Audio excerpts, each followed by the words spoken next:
1940년경에 미국의 선교사 크로셋 부부가 있었습니다.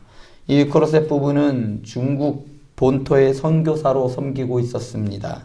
그들은 오지 마을이었던 안후이 마을에서 예수 그리스도를 전하며 가난하고 우상숭배에 맞서 싸웠습니다. 그러나 그들이 전한 그 복음의 진척이 그렇게 눈에 띄지 않았습니다. 복음은 사람들에게 전해지지 않는 것 같이 보였고 한없이 느렸고 그리고 그들은 고통스러웠습니다. 많은 수고와 희생 끝에 아주 작은 교회라고 하기보다는 소규모의 성경 공부 수준의 모임이 세워질 무렵이었습니다. 사역의 열매가 본격적으로 맺혀질 그 순간 1949년 중국 공산당이 중국 본토를 점령하는 일이 벌어졌습니다. 곧 모든 외국 선교사에게 강제 추방령이 내려졌습니다. 이 크로셋 부부는 차마 발걸음이 떨어지지 않았어요. 이제 갓 믿게 된 성도들이 앞으로 닥칠 그 무서운 핍박을 감당할 준비가 되어 있지 않다고 생각했기 때문입니다. 기독교의 영향력을 완전히 말살하기로 작정한 무신론 독재 정부는 폭압으로 백성들을 지배하기 시작했습니다. 이런 상황에서 어떻게 그 작은 교회가 살아남을 수 있을까요? 도무지 불가능한 상황이었습니다. 세상적인 시각으로는 할 일이 아무것도 없었습니다. 중국에 많은 교회들이 있었지만 그때 많은 교회들이 문을 닫았고 그리고 교회가 전멸하였어요. 마찬가지로 이제 교회가 이제 중국에서 다 사라지는 것은 시간 문제였습니다. 중국의 장벽이 하루가 다르게 올라가고 선교사들은 그 선교의 끝이 나고 말았습니다. 그러나 그들은 자신들이 할 일을 멈추지 않고 계속하였습니다. 거의 40년 동안 이 크로셋 부부는 중국을 향해 창문을 열어두고 안후이 마을에 두고 온 성도들을 위하여 기도하였습니다. 그리고 마침내 중국의 높은 장벽이 무너지고 문호를 개방하는 날이 오고 말았습니다. 이 크로셋 부부는 다시 중국으로 돌아가 자신들이 사역했던 안후이 마을로 찾아갔습니다. 그 마을에는 더 이상 작은 교회는 있지 않았습니다. 그 대신 성경 공부 모임이 성장해서 4,000명에 달하는 아주 큰 무리로 성장해 있었습니다. 이 교회는 다시 여러 교회들을 개척하였습니다. 주변 지역에 12개가 넘는 신생 교회들이 생겨났고 각 교회는 무려 1,000여 명 이상의 교인들이 출석하고 있었습니다. 이렇게 선교사 부부의 기도는 응답되었습니다. 여러분들은 크로셋 부부의 기도와 안후이 마을 교회의 부흥과 어떤 연관이 있다고 생각합니까? 먼저 이것을 알기 위해서는 기도에 대하여 몇 가지 정리할 필요가 있습니다. 시중에 나오는 기도에 관한 책들을 한번 살펴보면 대부분의 기도에 관한 책들은 기도의 응답과 연관이 되어 있습니다. 기도 응답의 17가지 비결, 기도 응답받는 기도의 비결, 하나님께서 주신 응답받는 기도의 비결 등등 기도 응답받기 위해 많은 분들이 비법이나 비결이 있다고 생각하는 것은 저는 옳지 않다고 생각합니다. 다시 말씀드리면 이 크로셋 부부가 중국을 향하여 기도하였기 때문에 40년 동안이나 기도하였기 때문에 응답되었다라고 하든지 아니면 40년을 꾸준히 기도했더니 응답되었다라는 이러한 식의 접근은 위험하다고 생각합니다. 중국을 향하여 문을 열고 기도하는 것을 마음을 쏟아 기도하는 것으로 보면 몰라도 그쪽을 향하여 기도했더니 응답되었다라는 어떻게 보면 기도 응답의 비결로 말하면 안 된다는 뜻입니다. 기도 응답에는 사실 공식이 없습니다. 원하는 대로 되지 않기 때문에 답답한 마음에 기도 응답의 비결을 찾거나 공식을 알고자 하는 사람들의 마음은 알겠지만 하나님은 사람을 인격적으로 대하지 공식으로 대하지 않습니다. 이렇게 한번 생각해 보시기 바랍니다. 지난 주일이 어버이 주일이었어요. 그래서 제가 집에 들어갔을 때 저희 아들이 저에게 달려와서 아빠 낳아주셔서 감사해요 라고 했어요. 제가 얼마나 감동받았겠어요. 정말 막 어쩔 줄 모르겠더라고요. 그래서 물론 자기 엄마가 시켰겠지만 전 그게 너무 감동이었어요. 그래서 다음날 들어갈 때 시온이가 좋아하는 장난감을 사들고 들어갔습니다. 그 다음부터 제가 들어갈 때마다 장난감을 받기 위해 저를 보고 아버지 낳아주셔서 감사합니다 하면서 항상 제 손을 쳐다봐요. 이렇게 말한다면 제 아들은 저의 사랑의 이 반응을 장난감을 받기 위한 공식으로 생각한 겁니다.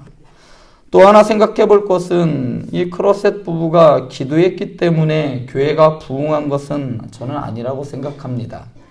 선교사 부부의 간절한 기도가 교회를 부흥시키는 우선적인 원인이라고 생각하는 것은 저는 위험하다고 생각해요. 왜냐하면 모든 기도에 우리의 원함이나 바램보다 우선하는 게 있습니다. 뭘까요? 우리가 아무리 바래도 먼저 우선하는 것이 있어요. 그것은 바로 하나님의 계획이고 하나님의 원하심입니다. 당연한 말이지만 아무리 우리가 원한다고 해도 하나님께서 원하지 않으시면 이루어지지 않습니다. 그래서 기도하는 사람은 하나님의 이 선하심에 대한 확신이 있어야 낙담하지 않아요. 구하라, 찾으라, 두드리라 말씀하신 후에 예수님께서 이렇게 말씀하셔요. 너희 중에 누가 아들이 떡을 달라 하는데 돌을 주며 생선을 달라 하는데 뱀을 줄 사람이 있겠느냐? 너희가 악할지라도 좋은 것으로 자식에게 줄 줄 알거든 하물며 하늘에 계신 너희 아버지께서 구하는 자에게 좋은 것으로 주시지 않겠느냐라고 하시면서 하나님은 좋은 것으로 주시는 분이기에 우리가 무엇이든 구할 수 있는 겁니다. 여기서 이 좋은 것은 우리가 보기에 좋은 것이 아니에요. 하나님이 보시기에 좋은 것입니다. 아무리 그렇기 때문에 아무리 우리가 좋은 것, 우리가 원하는 것을 달라고 해도 하나님은 안 주실 수 있어요. 왜냐하면 그것이 우리에게 득이 안 될 때 안 주십니다. 저희 아들이 칼을 달라고 하면 주지 않습니다. 어느 날 갑자기 아이가 오이를 칼로 자르더라고요. 위험합니다. 저는 절대로 그 칼을 뺐습니다. 다시 주지 않아요. 그런데 칼을 달라고 떼쓰고 울어요.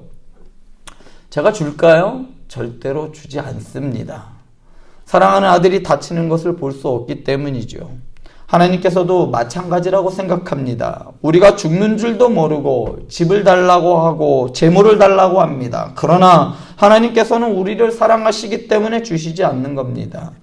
때로는 이해되지가 않아요. 나 저거 없으면 정말 죽겠는데 왜 안 주실까? 이렇게 할 때도 물론 있습니다. 그러나 하나님의 신실하신 하나님의 선하심을 신뢰하는 것이 믿음이고 기도하는 자의 올바른 자세라고 생각합니다.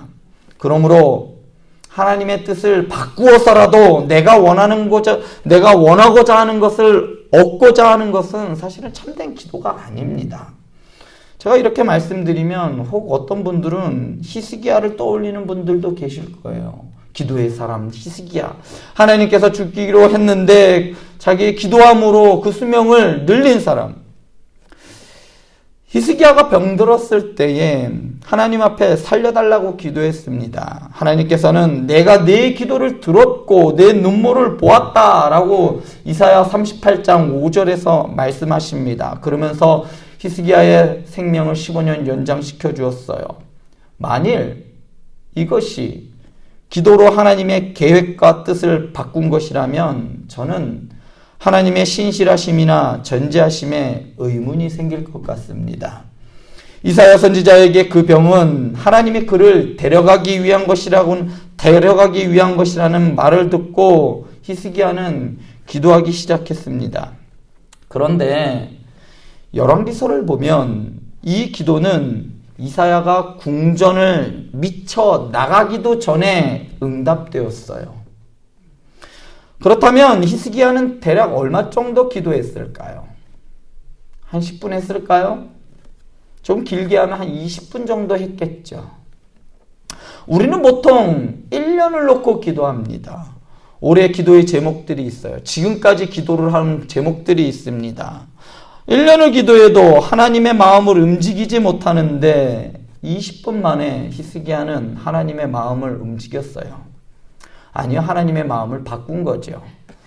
사실 열왕기서와 역대서는 이 사건을 히스기야의 교만을 책망하기 위한 도구로서, 그 본문으로서 언급을 하였습니다. 그리고 이사야서는 이 사건을 메시아에 관한 약속을 이루실 하나님의 신실하심에 대하여 설명하기 위하여 기록했습니다.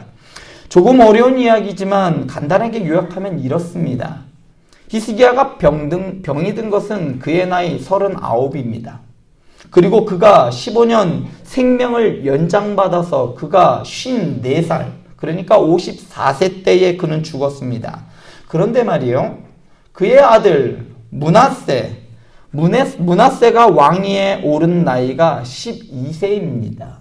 그러니까 히스기야가 39세에 죽었다면 므낫세는 어땠을까요?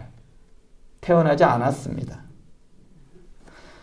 만약에 히스기야가 39에 죽었다면 다윗의 혈통은 끊기는 것이고 하나님께서 다윗에게 약속하셨던, 즉 그의 혈통에서 메시아가 오신다는 약속도 깨지게 되는 겁니다. 하나님은 다윗에게 하셨던 약속을 신실하게 지키셨으니 메시아는 반드시 오신다는 것이 이 사건을 기록한 메시아의 이사야서의 메시지입니다. 하나님께서는 히스기야의 병을 고쳐서 메시아를 보내겠다는 약속을 신실하게 지키고 계심을, 그런 신실하게 지키시는 분이심을 보여주는 사건입니다. 따라서 이 사건은 바벨론의 포로로 잡혀갔던 하나님의 백성들에게 위로가 되었던 말씀이에요. 이렇게 하나님께서 약속을 신실하게 지키셨으니 그가 약속하셨던 메시아를 반드시 이 포로 생활을 끝낼 메시아를 보내주시겠다라는 그 약속이 지금도 유효하다라는 그 희망의 메시지가 될 수 있는 겁니다. 그것을 사람의 기도와 힘에 맡기는 것은 너무나 무모합니다. 여러분, 병들면 기도하라는, 간절하게 기도하면 무슨 병이든 낫는다는 것이 이 사건을 기록한 의도가 아니라는 말입니다. 크로셋 부부가 기도하지 않아도 교회 문은 닫히지 않았을 겁니다. 많은 사람들의 생명과 교회의 운명을 사람의 손에 맡긴다는 것은 너무나 좀 어리석어 보이지 않습니까? 너무나 위험하지요. 기도했기 때문에 교회가 커지고 기도하지 않았기 때문에 망했다. 그렇기 때문에 게을러서 기도하지 않았더라면 수많은 생명을 구하지 못했을 것이라고 말할 수 없는 겁니다. 그렇다고 해서 이 선교사 부부의 기도가 교회의 성장과 부흥에 아무런 연관이 없다고 말하면 안 되는 겁니다. 하나님께서는 틀림없이 우리 기도를 들으신다고 하셨습니다. 교회는 어차피 하나님께서 지켜주실 거니까 선교사 부부가 교회의 존속을 위해 기도한 것은 쓸데없는 일이고 시간 낭비하는 일이라고 말할 수 없습니다. 저는 많은 사람들이 기도하지 않는 것이 참 안타깝습니다. 새벽 기도에 나오는 사람들이 그 교회 교인의 10분의 1이다 라고 하는 우리 담임 목사님이 그런 이야기를 하시더라고요. 우리 교회도 대략 10분의 1 정도가 새벽 기도에 온답니다. 참 마음이 아팠어요. 특히나 기도를 통해 하나님의 마음을 움직일 수 없고 우리의 원함을 만족할 수 없다면 기도는 소용없는 것이라고 생각해서 기도하지 않는 것은 훨씬 더 안타깝습니다. 이런 분들이 기도를 소원 성취의 수단으로 생각하기 때문입니다. 기도를 신실하신 하나님을 경험하는 자리로 여기지 않고 자신의 소원을 성취하기 위한 수단으로 여기는 것은 안타까운 일이 아닐 수 없습니다. 그렇다면 오늘 말씀에서 다니엘을 한번 보시기 바랍니다. 다니엘은 어떻게 기도했을까요? 다니엘은 사자굴에 들어가지 않게 해달라고 기도했을 수도 있고 하지 않았을 수도 있습니다. 그러나 그가 궁극적으로 원한 것은 단순히 사자굴을 피하게 해달라는 기도는 아니었을 것 같아요. 다니엘은 그가 사자굴에 들어가서라도 털끝 하나 다치지 않을 것이라고는 상상하지 않았을 겁니다. 그는 밤새 두려웠어요. 그럼에도 불구하고 하나님께서 사자들의 입을 봉하셔서 다니엘을 지키셨습니다. 이러한 하나님의 은혜를 경험한 다니엘은 이렇게 말합니다. 하나님이 그의 천사를 보내어 사자들의 입을 봉하셨으므로 사자들이 나를 상해하지 못하였사오니 이는 나의 무죄함이 그 앞에 명백함이 오며 또 왕에게도 잘못한 것이 없음을 보일 수 있습니다 라고 하였어요. 다니엘은 자신이 하나님 앞에 범죄한 것이 있어서 사자굴에 들어갔다고 생각하지 않았습니다. 오히려 다니엘은 그의 신앙 고백 때문에 사자굴로 들어갔어요. 그는 그의 신앙 고백 때문에 고난을 당하고 있는 겁니다. 그렇기 때문에 다니엘의 이 말은 오히려 역설적인 표현으로 고난을 통해 자신을 돌보며 은혜를 경험했다는 말이에요. 고난 중에도 하나님의 은혜가 느껴지고 그 은혜 앞에 자신의 죄가 보였다는 말입니다. 하나님께서 내가 죄인됨이 느껴질 때, 하나님 앞에서 내가 죄인됨이 느껴질 때 사람들은 대체로 이렇게 반응합니다. 하나님 앞에 요구할 것은 아무것도 없고 내가 받고 누리는 것은 모두 다 은혜라고 생각하는 겁니다. 여러분들이 그렇게 입이 마르도록 부르고 있는 그 은혜 찬양을 할 수 있는 것은 바로 이 다니엘과 같이 하나님 앞에서 내가 죄인됨이 느껴질 때 비로소 할 수 있는 것이 바로 이 은혜에 대한 이야기란 말입니다. 다니엘은 죽음을 억울하다라고 생각하지 않았습니다. 살아있음을 그는 은혜라고 생각했습니다. 다니엘은 고난당하는 것이 저주받은 것이라고 생각하지 않았지만 그러나 그럼에도 불구하고 그가 누리고 있는 것은 은혜라고 생각했습니다. 기도하지만 기도대로 응답되지 않으면 원망하는 것이 아니라 기도대로 응답이 되면 감사와 감격을 경험했다는 말입니다. 하나님께서 그를 비록 죽음의 자리에 서게 하실지라도 하나님은 공평하신 하나님이시고 영광을 받으시기에 합당하신 하나님이심을 믿었기 때문에 다니엘은 하나님께 감사했습니다. 이건 마치 수많은 믿음의 선조들이 화형당하고 단두대의 이슬로 사라지면서 그리스도를 부인할 수 없어서 차라리 죽음의 길을 선택했고 마지막까지 하나님의 주되심을 인정하며 그 화형장, 그 단두대에서 찬양하며 그의 삶을 마감했던 것과 같은 겁니다. 믿음의 선조들이 그 자리에서 하나님 좀 살려주세요 이랬을까요? 그들이 살려달라고 했다면, 그들이 만약에 살려고 했다면 아주 쉬워요. 그냥 예수 모른다고 하면 됩니다. 30일 동안만 기도하지 않으면 되는 거예요. 그런데 다니엘은 기도했습니다. 지난 시간에 말씀드렸지만 다니엘이 기도한 것은 죽겠다는 겁니다. 하나님이 하나님 되심을 인정하기 위해 고난을 선택한 겁니다. 죽음을 선택한 겁니다. 한번 생각해 보시기 바랍니다. 여러분들이 겪고 있는 가장 극한의 두려움과 고난 가운데서 하나님의 이름을 인정하고 높이기 위해서는 얼마나 더 간절하게 기도해야 했을지 여러분 생각해 보시기 바랍니다. 정말 고통이 찾아오면, 절망이 찾아오면 원망하게 되어 있어요. 그런데 그 가운데서도 하나님을 찬양해요. 얼마나 기도를 했을까요? 얼마나 절실하게 하나님을 찾았을까요? 죽음 앞에서 하나님을 찬양하는 일이 얼마나 순수하고 진실해야 하는지 여러분 이해되십니까? 다니엘은 오직 여호와 하나님만 섬기기 위해 죽음의 길을 선택했고 그리고 감사했지만 하나님의 특별한 간섭으로 살아났을 때 그로 인하여도 그는 심히 기뻐하였습니다. 다니엘이 기뻐했던 것이 죽을 줄 알았는데 살아났네. 단지 살았음에 대하여 그런 것이 아니라 하나님이 그와 함께하며 하나님의 동행하심을 보았기 때문에 그것을 볼 수 있어서 그는 기뻐하였던 겁니다. 하나님 앞에 무죄하다는 말은 나는 잘못이 없는데 이런 고난을 당했다는 말이 아니라 오히려 하나님의 은혜를 죄인임에도 경험하는 그 경험하는 은혜를 보았다는 말이에요. 그렇다면 이 세상에 기도보다 위대한 것은 없습니다. 하나님의 사람들에게 기도보다 더 큰 특권은, 더 큰 능력은 없어요. 기도하지 않아서 벌을 받는 것은 아니지만 기도하지 않는 것보다 더 큰 손해는 없다고 생각합니다. 사람들은 조지 뮬러를 기도하는 사람이라고 합니다. 그러면서 그가 평생 5만 번의 기도를 응답받았다는 이 사실을 강조해요. 아주 대단한 일임에는 틀림이 없습니다. 저는 꿈도 못 꿀 숫자입니다. 그런데 만일 5만 번의 기도 응답을 받아서 조지 뮬러가 기도의 사람이라고 한다면 저는 솔직히 별로 부럽지 않습니다. 하나님께서는 제가 기도한 대로 응답하지 않으셨어도 하나님을 나의 주님으로 믿고 고백하며 살아온 이 40년 동안 저를 선하게 인도하셨기 때문입니다. 저는 이쁜 아내를 달라고 기도한 적이 없어요. 저는 좋은 아내를 달라고 기도한 적이 없습니다. 그런데도 하나님은 저에게 그런 아내를 허락하셔요. 제가 굳이 기도하지 않았어도 하나님께서는 저에게 좋은 것으로 주셨습니다.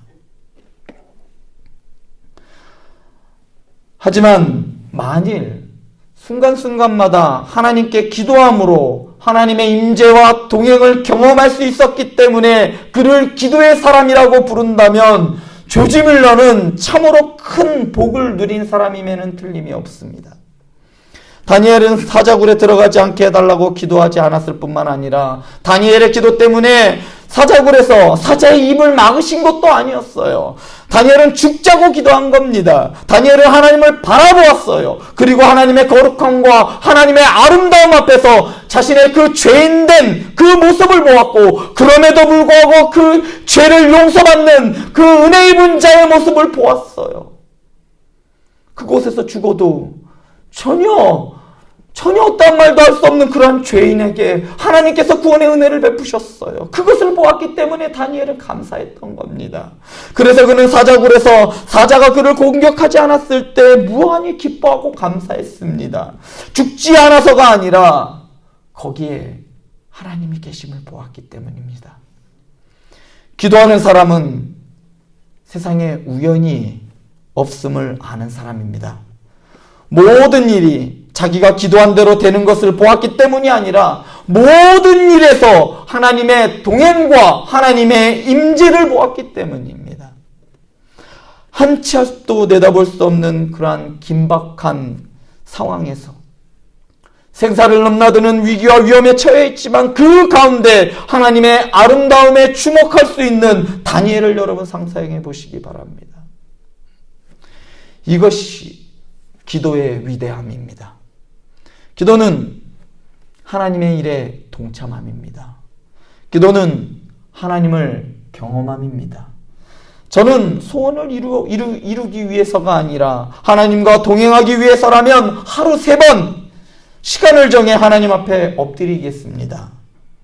하나님의 아름다움 앞에서 어느 것도 요구할 수 없는 죄인의 모습을 보는 것이 죄인이 된 것을 보는 것이 기도이기도 하고, 또한 죄인임에도 불구하고 때를 쓰듯 구할 수 있는 은혜 받은 자의 모습이 바로 기도이기 때문입니다. 우리가 무슨 자격이나 있었던가요? 하나님 앞에 이것 내 나라 저것 내 나라 할 자격이 있었던가요? 여러분들의 자녀들이 무슨 자격으로 여러분들께 뭐 내놔라 할까요? 자격이 없어요. 그냥 단지 부모님이 나를 사랑하는 걸 알기 때문이에요. 기도야말로 가장 위대한 능력이고 분명한 신자의 특권입니다. 근데 왜 기도하지 않습니까? 기도해봐야 소용없다고요? 기도 안 해도 잘 살고 있기 때문에 기도가 절실하지 않다고요? 하나님의 거룩하심과 그 아름다움 앞에 다니엘처럼 선다면, 죽음을 각오하고 예수님은 나의 생명이라고 고백할 수 있어서 하나님 앞에 선다면 나는 아무것도 아니라는 그 사실, 하나님이 그럼에도 나를 죄 없다 부르시니 이게 은혜라는 사실 때문에 우리는 그 하나님을 떠날 수가 없는 겁니다. 저는 솔직히 기도하지 않는 것이 죄라고 생각하지 않습니다. 기도하지 않아도 하나님 아버지께서는 여러분들을 지켜주실 겁니다. 그런데 기도하지 않으면 너무 큰 걸, 너무 중요한 걸 잃어버리게 될 것이라는 확신은 있습니다. 하나님의 동행하심, 그리고 하나님의 아름다우심, 그리고 하나님의 그 나를 구원하시고 나를 사랑하시고 끝까지 나와 동행하셔서 내가 목숨과도 바꿀 수 없었던 그 하나님의 은혜를 놓치게 되는 겁니다. 기도의 자리로 나오시기 바랍니다. 그게 새벽이든 저녁이든 시간을 정해놓고 하나님께 기도하시기 바랍니다. 하나님께 부르짖으시고 하나님을 찾으셔서 여러분들을 자녀 삼아 주시고 그리고 여러분들과 동행해 주시는 그 하나님 아버지를 여러분들의 삶 가운데 누리는 행복한 교회, 사랑하는 성도 여러분들 되실 수 있기를 소원합니다. 기도하시겠습니다.